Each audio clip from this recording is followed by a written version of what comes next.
Dyslexia affects about 20% of the population in the U.S. Left untreated, it can impact a person's ability to read and comprehend, and that can lead to self-esteem issues and behavior problems. Alternatively, early intervention can have an impact into adulthood as well. CH, chin, ch. CH, chin, ch. 2 letters, 1 sound, underline it. Good job. In Donna Crichton's second grade class, the students are practicing Fundations. It's a way to teach kids reading and sounds. Good. Once you get those things, mastered, they're on their way. But not every child in her Bremen classroom learns the same way. Some kids struggle with reading. It's why the state of Indiana requires schools to screen for dyslexia. T-topped. Good job. 1 turn. Okay. It allows teachers like Crichton to reach those students. You've got to start in kindergarten, though. It's got to be in kindergarten and move all the way up. Once they're in second grade, you've got to move fast because when they leave us, it's kind of too late almost. What letter does your name start with? Dyslexia is a learning disability that affects a person's ability to read, spell, and speak. They basically look at the page and the words may be upside down. They may see half of the word.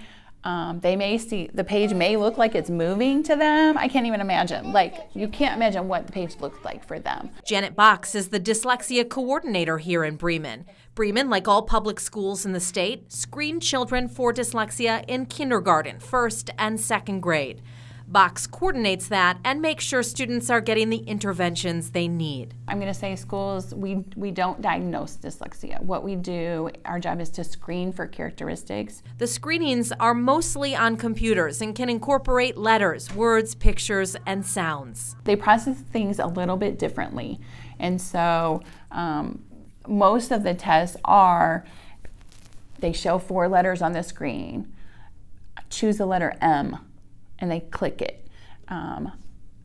They say for blending and segmenting, listen, k, at, and they'll show 4 pictures, and the kids have to be able to blend those individual sounds to pick the picture of the cat. All parents can access the results for their children, and if there are red flags that are identified during the screening, the school can respond with interventions and screen again later. The state law requires schools follow a strict process so that when a child shows dyslexic characteristics, interventions, therapy, and trainings are available early. Even if the student is not flagged as being dyslexic, it gives the teachers great information about each child. Where is this child in their reading process? Even though they have no dyslexia at-risk characteristics, oh, I see they don't know this skill, so I can, teach that to them. E-R, her. Crichton already knows there are children in her class with dyslexia, and she has strategies to reach them. It's got to be fun, though. I'll pull shaving cream out sometimes, or we'll do sand trays. So they do. It's very fast-paced, and it moves very quickly, and it's good for them. The hope is all of her second graders will move into third grade and beyond with a love of reading. Each school must submit specific data to the Indiana Department of Education. The IDOE also has a list of approved dyslexia programs that offer training in our area. I'll put a link to that on our website. And on Wednesday in Operation Education, we're talking with experts about why some students are still falling through the cracks and what parents should know about early warning signs.